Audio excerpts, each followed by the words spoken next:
bloque de impacto económico, como lo habíamos anticipado, el tema se vincula con la educación financiera y las alternativas de inversión. Para eso contamos con una opinión muy calificada. Está visitando Neuquén el contador Alejandro Bianchi, es gerente de Inversiones de invertironline.com, el sitio número 1 de inversiones y finanzas en la Argentina. Alejandro, a pesar de su juventud, tiene un vasto currículum. Es contador público nacional por la UBA y máster en finanzas con orientación en el mercado de capitales por la Universidad del SEMA. En 2009 obtuvo la designación Chartered Financial Analyst. Actualmente es presidente de CFA Society, o CFA, de Argentina y Uruguay. Dicta clases en la materia de Administración Financiera en la Facultad de Ciencias Económicas de la UBA y workshops en el SEMA. Conduce el programa El Hombre de la Bolsa por FM Cultura 97.9. Ha realizado conferencias de coyuntura de mercado de capitales en la Expo EFI Invest Show, entre otros centros, entre otros lugares de exposición. Y además, y como si esto fuera poco, es autor del libro Más allá del plazo fijo. Ha venido a Neuquén para dictar una conferencia organizada por la Universidad del Comahue y es un gusto tenerlo en el programa. ¿Cómo estás, Alejandro? Bueno, muchas gracias por la invitación, Daniel. No, por favor, un gusto tener opiniones calificadas. Primero, una consulta para quienes no están tan en tema. ¿Qué significa CFA o CFA en CFA inglés? es la asociación más grande de financistas que hay en el mundo. Tiene más de 180.000 miembros en todo el mundo, se encuentra en 154 países y administra un programa de estudio de posgrado que dura 3 años. En general, aquellos financistas que se quieren dedicar al manejo de portafolios, inversiones, mercado de capitales, tienden a hacer este programa que es muy especializado, digamos, en manejo de activos y lo suelen hacer después de hacer una maestría, ¿no? Claro. Es como un broche en una carrera de un financista que se orienta al mercado de capitales, claro. El broche de oro, la flutilla del postre, digamos. El pertenecer te da un aval de claramente, el pertenecer te da sobre todo, me parece, esa red de esos 180.000 financistas que, te diría, manejan la mayor parte de los activos del mundo, claro. ¿No? Digamos, en Argentina quizá no está tan difundido, hay más o menos 250 miembros entre Argentina y Uruguay, unos 200 en Argentina, unos 50 en Uruguay, pero en otros países, por ejemplo, en Brasil, acá nuestros vecinos ya tienen 800 y planean tener 1.200 miembros en breve. Y bueno, otros países, por ejemplo, en Estados Unidos, en China crece muy fuerte. Los chinos ¿cuántos habrá en China? Tienen sí, más de 50.000, creo, de charter. Todo es enorme en China. Es una locura, es una locura. Es realmente muy fuerte el crecimiento que tienen y lo ven, al ser un programa de estudio donde te mandan los libros a tu casa, vos estudias y después tenés que ir a rendir un examen, es de más fácil acceso que tener que ir a cursar. Claro. Entonces lo ven muchas veces en China como una posibilidad de acceder a trabajar en el exterior o a alguna multinacional que se quiera establecer en China. Al ser un programa estándar en todo el mundo, si vos apareces en China con un CFA, claro. Dicen, esta persona ya sabemos más o menos qué sabe. Claro. Sabe lo que nosotros necesitábamos que sepa, digamos, inglés y finanzas. Claro. ¿No? Muy interesante.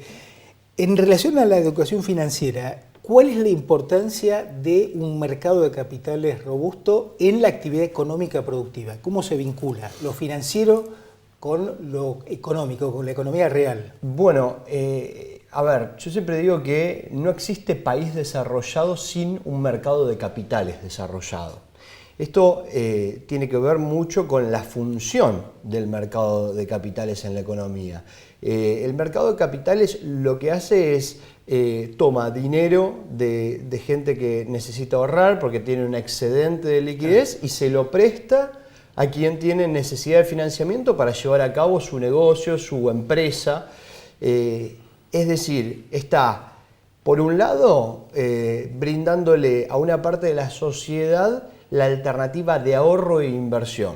En el largo plazo eso es importantísimo porque, bueno, cuando uno llega a mayor, a grande, claro, se retira y es importante que cuente con los fondos para mantener, digamos, un estándar de vida, claro, para, digamos, solventar sus gastos. Y bueno, esa es una función muy importante dentro de la sociedad. Y por otro lado, las empresas que necesitan llevar a cabo sus proyectos de inversión pueden obtener capitales para llevarlos a cabo y obviamente es la fuente, digamos, de trabajo en una sociedad, ¿no? El sector privado con sus proyectos de inversión, sus distintas actividades, es la fuente, digamos, de trabajo en la sociedad, con lo cual brinda dos funciones que son claves en todo país, ¿no? Claro, es interesante lo que comentás porque para una proporción de la gente, la bolsa, la timba, no tiene nada que ver con la actividad productiva, ¿no? Bueno, sí, yo generalmente cuando me dicen eso me enojo mucho porque creo que ese concepto errado que tienen los argentinos, que tiene un motivo de ser, ¿no? El motivo es que nuestra economía ha sido muy volátil, claro, históricamente, y el mercado de capitales, sobre todo una parte del mercado de capitales, porque hay que entender que el mercado de capitales tiene un montón de instrumentos, para el más conservador y para el más agresivo. Claro. Pero específicamente para aquellos que son agresivos, las acciones han sido muy volátiles en la Argentina, ¿no? Con una volatilidad de más o menos 60% año a año. Entonces, claramente eso es lo que lleva al argentino a pensar, no me meto ahí porque eso es una timba, es muy riesgoso para mí. Y bueno, eso es lógico, pero por otro lado, lo que sucede es que está este error de concepto de que se cree que el mercado de capitales es solo acciones y hay una gama muy amplia de instrumentos, ¿no? Inclusive hay instrumentos que son, yo siempre digo que son más óptimos en todos los aspectos, tanto en rentabilidad y riesgo, que los instrumentos que normalmente usan los argentinos, que son inmuebles, colchón y dólares y plazo fijo. Claro. ¿No? Y bueno, de ahí un poco, claro, el título de mi libro, ¿no? Vos en tu libro justamente señalás de que de 14 de cada 100 argentinos en condiciones de invertir lo hacen en plazos fijos. Y en la bolsa solo 1 de cada 100. Solo 1 de cada 100. Sí, hay solamente 300.000 cuentas de bolsa versus más de 2 millones de cuentas de plazo fijo. Y es una relación realmente bastante baja respecto de lo que deberíamos tener si digamos, avanzáramos hacia el desarrollo económico dentro del país, claro, ¿no? Lo lógico sería que inversores, sobre todo aquellos que son más jóvenes, ¿no? Que tienen un periodo muy largo de ahorro, que vayan al mercado de capitales, porque en el mercado de capitales van a lograr mejores tasas de rendimiento y como tienen un largo plazo, si les pasa alguna bajada, claro, en los precios, tienen un periodo largo para recuperarse de ese bajón, ¿no? Entonces, es importante, bueno, entender cómo es esa dinámica, ¿no? Lo que hay que entender es que no van a estar exentos de una posible caída de precios. Según lo que compren va a ser mayor o menor, pero lo importante es entender que si su perfil de riesgo da para asumir esos riesgos y su plazo de ahorro da para recuperarlo en el tiempo, a la larga, cuando saquen la relación de lo que hayan ganado, van a haber ganado mucho, claro, más que haciendo un plazo fijo, ¿no? Claro, tal cual. Me pareció muy interesante lo que se plantean en invertironline.com en cuanto a la misión, lo que tiene que ver con democratizar el acceso a las finanzas utilizando la tecnología.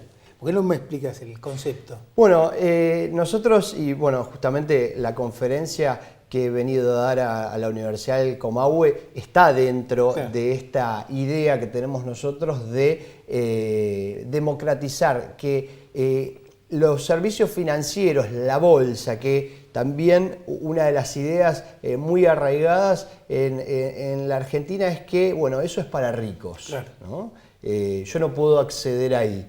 Que los distintos instrumentos financieros que ofrece el mercado de capitales pueden llegar a todos y por igual. Esa es un poco la misión de Invertir Online. Nosotros en la compañía permitimos, por ejemplo, que desde 10.000 pesos cualquier persona pueda invertir en los mismos instrumentos que invierte alguien que tiene más de 1 millón, 2 millones, con lo cual le damos un servicio estándar a todo el mundo. Al que tiene 10 millones le ofrecemos el mismo servicio que al que tiene 10.000 pesos. Obviamente hay distintos instrumentos según el tamaño del portafolio que pueden ser mejores o peores, y bueno, dentro de esa gama después ahí nosotros los asesoramos para que, por ejemplo, un inversor que tiene 10.000 pesos, por ejemplo, vaya a fondos comunes de inversión, que es quizá un instrumento más amigable para un inversor más pequeño, y alguien que tiene millones pueda directamente comprar acciones, bonos, levax, fideicomisos financieros, toda una gama importante de productos. ¿No? Una consulta para ilustrar a quienes no están tan en tema. ¿De qué depende de que las acciones de una empresa aumenten su cotización en la bolsa? Bueno, de una gran cantidad de factores. Hay lo que se denomina en general un análisis top-down, ¿no? De lo más general a lo más particular de la empresa. Lo más general respecto de, por ejemplo, de la economía mundial. Claro. Estamos ahora en un momento en el cual las economías desarrolladas, Estados Unidos, Europa, empiezan a querer despegar un poco con crecimientos del 2%, alguna 2,5%, Japón todavía con crecimientos muy bajos, 0,5%. Estamos en un contexto de Latinoamérica donde Brasil está empezando a crecer de nuevo desde una corrección bastante fuerte en la economía del año pasado. Argentina también. Argentina se espera que este año crezca un 2,8%. Eso, en términos generales, es el contexto. Claro. Después podemos bajar a la industria o al sector. Claro. No sé, por ejemplo, hoy el sector agropecuario en Argentina, con la baja de las retenciones, es un sector muy pujante que ha empezado a hacer la cosecha fina, que va a tener, digamos, un momentum gracias a quizá el cambio de políticas. Y después podemos ir específicamente a qué le pasa a la empresa. Por ejemplo, no sé, lo que pasó recientemente con el tema de San Miguel, que le habían prohibido la exportación de limones a los Estados Unidos, y ahora, bueno, nos desayunamos con la noticia que la volvieron a habilitar. Así que, bueno, esos son datos y condimentos que hacen a las ganancias que pueda llegar a tener la empresa. Y obviamente una empresa que gana más dinero es comprada por más cantidad de accionistas, aumenta la demanda, aumenta el precio de la cotización del papel, porque de alguna forma los accionistas empiezan a ver más valor en esa empresa, ¿no? ¿Cómo ves la marcha de la economía, hablando ya del contexto macro, a nivel país, ¿no? Bueno, a ver, creo que hay un cambio de modelo bastante interesante y bastante difícil de entender, me parece, para una parte de la población. Nosotros venimos de una suerte de crisis que no terminó de explotar, pero está ahí activada, ¿no? El hecho del altísimo déficit fiscal que tiene Argentina, que recibió este gobierno y que no lo ha podido bajar, es una bomba de tiempo que está ahí, está activada, pero todavía, digamos, le han puesto un sedante y no ha explotado. Entonces, el gobierno está intentando, a través de determinados manejos de, por ejemplo, política monetaria, frenar la inflación o no hacerla, digamos, seguir creciendo como venía creciendo hasta hace 1 año y medio atrás. Hay que ver que el año pasado la inflación fue 35% y este año se espera que sea 21%. Son casi 14 puntos de diferencia de caída de la inflación, que si bien una inflación de 21% es alta en términos internacionales, en el mundo la inflación está extinguida prácticamente, y solo Argentina, con un déficit tan elevado, ha logrado, digamos, tener, Argentina y Venezuela, creo que son los únicos 2 países que hoy tienen una inflación tan alta, ¿no? Y algún país de África, alguna isla por ahí también. Pero de alguna forma lo que me parece está ahí viéndose o esperándose a ver qué pasa para ver si se puede profundizar o no este modelo es qué sucede con las elecciones, que son como una suerte de referéndum, me parece, respecto de esta política que se viene aplicando. Y lo complicado de eso es que hay una parte de la población que, como es una política que no fomenta tanto el consumo como la anterior, recordemos que teníamos una política de tasa real negativa. Vos tenías un peso, te lo tenías que gastar urgente porque si no mañana valía cada vez menos. Y nosotros ahora vamos a una política en la cual la tasa real es positiva, empieza a bajar la inflación. Si continúa esta política, vamos a tener una inflación normal como tiene Chile, menos del 3% en 3 años probablemente. Hay que agregar también, Alejandro, que en la era acá hemos tenido un aumento del consumo con anabólicos, ¿no? Artificial, porque pagábamos tarifas regaladas y quedaba más plata para... Claramente, había también subsidio al consumo. Vos pagabas 30 pesos de luz cuando quizás si gastando lo mismo en Uruguay hubieras pagado 2.000. Entonces te quedaban claramente 1.700, 1.970 pesos en el bolsillo para gastar en otra cosa. Hoy la gente estará pagando 1.000, por ejemplo. Entonces ya empieza a sentir esa retracción respecto al consumo en otro tipo de bienes. Pero por otro lado, la gente tiene que entender, bueno, a dónde está yendo ese dinero. Claro. Y eso es lo difícil o lo complicado, me parece, de entender de este modelo. Es, ok, si yo estoy pagando 1.000 de luz y antes pagaba 30, hay 970 que están yendo a otro lado. Y esos 970 son subsidios que antes el Estado les daba a estas compañías y que hoy los está poniendo en infraestructura. Ustedes probablemente vayan a empezar a ver que se construyen más rutas, que se hacen más cloacas, que se hacen puentes, caminos, se modifican los aeropuertos, vienen las aerolíneas low cost. Hay una serie de cosas respecto de este modelo económico, me parece que están vinculadas a la pretensión, me parece, de Macri de quererse ir como el presidente que cambió la infraestructura de los argentinos. Ahora, para ir cerrando, Alejandro, ¿coincidís en que sin una baja importante del gasto público no hay posibilidades de un crecimiento robusto?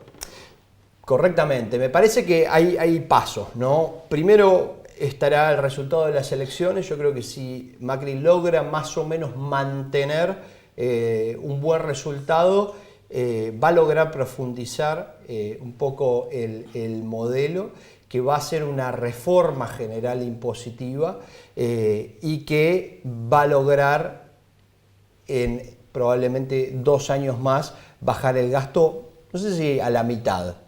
Y eso, si bien no va a ser una economía que esté totalmente en equilibrio, le va a dar al inversor del exterior, que hoy está viendo qué pasa para llegar con inversiones, le va a dar la confianza de decir, ok, esta persona tiene el apoyo, digamos, de gobernabilidad para ir a hacer la inversión. Y bueno, cuando lleguen inversiones, porque hoy por hoy las inversiones que han llegado son lo que se llama hot money, vienen a levax, acciones, bonos, y se pueden ir así como vinieron. Falta la inversión en economía real, pero para eso quien invierte en economía real es un inversor que invierte a 10 años. O más. O más. Entonces, para que eso suceda, tiene que ver el inversor del exterior que hay un apoyo de la sociedad. Entonces, por eso es que es tan importante esta elección, a ver cómo le va, para ver si realmente los flujos de economía real van a llegar, ¿no? Alejandro, gracias por tu tiempo, me quedo con sabor a poco, pero un gusto tenerte en el programa. Bueno, muchísimas gracias. Pausa y venimos, no se vayan. Auspician este programa La Casa de las Herramientas. Tenemos amplia infraestructura y disponibilidad permanente del producto, porque la construcción no se detiene. Carlos Isla Sociedad Anónima. Estamos en casa.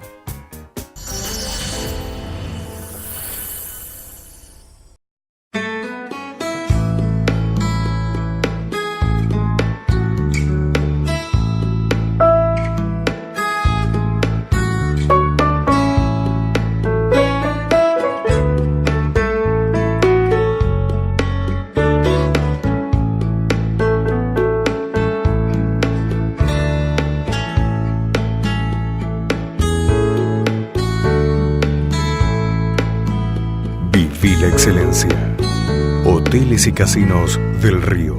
Sindicato de Camioneros de Río Negro, un gremio en constante crecimiento. Parador camionero Rubén Darío, estación de servicio y comedor. AM 740 La Carretera. Flamantes instalaciones en la isla 16 de Allen. Unidos, se puede.